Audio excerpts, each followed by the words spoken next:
transactions, de choses qui se sont passées, de connexions, d'échanges. Et si le point d'accès VPN il est à l'intérieur du LAN, moi je ne vois rien passer et je n'aurai jamais la moindre trace. D'accord.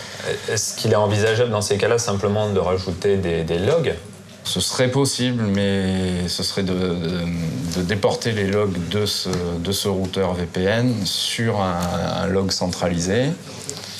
Mais en cas de souci, et si on ne récupère pas de log, on est dans les soucis. Donc moi, je préférerais faire une zone spécifique dans le firewall avec une entrée et une sortie vers ce routeur VPN. Je pense qu'on est... Ah oui, en termes de... Oui, donc pas de changement de prix, en fait. Non. C'est une très bonne chose. Ce croisement improbable de Colombo et d'Indiana Jones n'est pas un privé. Il n'en a pas le langage. S'il s'occupe de sécurité, c'est de sécurité informatique. Il est informaticien et collaborateur de Béatrice, la consultante bordelaise en intelligence économique. Nous, on s'articule au niveau de l'intelligence économique dans la partie qui veut qu'on puisse contrôler. C'est d'être en mesure de vérifier la confidentialité des données, par exemple. Effectivement, on va qualifier un certain type de données ou un certain type de process pour dire celui-ci est particulièrement sensible et susceptible de livrer des secrets concernant l'entreprise. C'est vrai que c'est sympa. Et ouais, c'est pas demain que les utilisateurs Windows disposeront d'outils de ce type.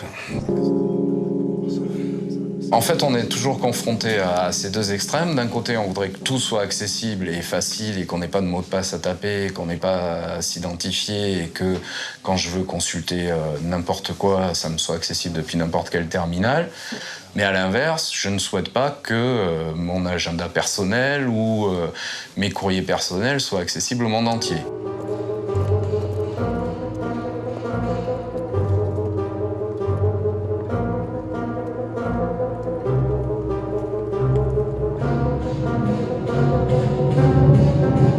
J'ai eu un mandat très clair de leur part d'investiguer en quoi la puce RFID pouvait éventuellement redesigner leur business. Je leur ai proposé de regarder la palette non plus comme un support banal de marchandises, mais comme un support logistique.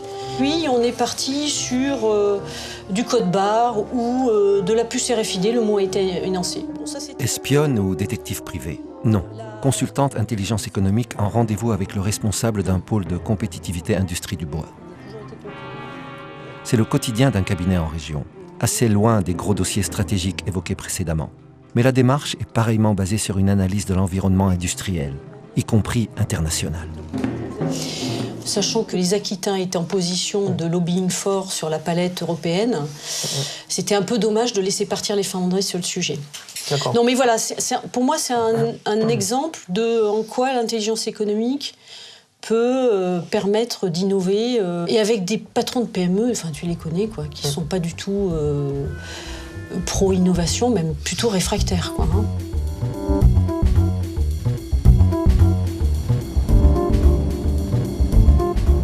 Quand on est une femme, c'est peut-être plus naturel de faire parler, c'est souvent des hommes.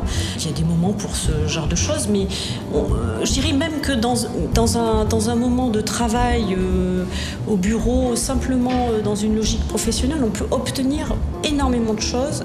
Et c'est un jeu de relations humaines. Ce qu'elle fait, pratiquement, c'est du conseil stratégique, mais elle complète le service avec son réseau. Les uns pour des recherches Internet, d'autres pour des interventions plus délicate. Un de ses clients a été grugé par un entrepreneur qui ne l'a pas payé. Il fallait le retrouver. Alors Olivier a mené l'enquête du Cap-Vert à l'Afrique du Nord. Le matériel, en fait, qu'il ne règle pas, eh bien, se retrouve au Maroc. Et ça lui sert, en fait, en ce moment, pour lancer son activité. Au Maroc, en fait, il s'installe avec un partenaire qui serait concurrent direct de notre client. Olivier a un angle d'attaque qui est toujours, moi, ce que j'appelle le renseignement économique. Donc il va travailler sur un axe particulier, la moralité d'un client, l'environnement, la compréhension de l'environnement d'un client, d'un partenaire, d'un fournisseur. Olivier a un savoir-faire pour comprendre la personnalité de l'individu qui nous intéresse. Et moi, je vais avoir plutôt une approche compréhension de la stratégie dans laquelle il s'inscrit. Donc on est complémentaires là-dessus. Et je peux vous demander quelle est votre formation? C'est plutôt la sécurité physique, type protection rapprochée. Mais autrement, c'est des formations en fait continues, principalement dans des centres comme l'UEDH, l'Institut des hautes études de défense nationale. On aura compris son job. Les enquêtes d'environnement, on voit, on devine aussi des infiltrations en entreprise, comme le détective à QRCCM. C'est le versant de l'intelligence économique qui côtoie le métier de détective privé. Et du coup, la hantise de l'amalgame arrive au galop. Alors on peut avoir des clients effectivement qui vont demander une information extrêmement critique, mais qui dans la manière de verbaliser les choses ou même de contractualiser laissent entendre qu'après tout c'est de notre responsabilité et que nos méthodes ne les regardent pas, mais sont assez finalement incitatifs à ce qu'on puisse faire des choses extrêmement poussées. On explique à son client qu'on n'a rien à gagner à aller dans ce genre de pratique, qu'on n'est pas non plus adapté nous, à faire ce genre de travaux, que d'autres savent très bien le faire. Il faut probablement aller chez les anciens des services, mais ça ne s'appelle pas de l'intelligence économique, qu'il y a beaucoup de risques à le faire et il y a probablement assez peu de gains à obtenir.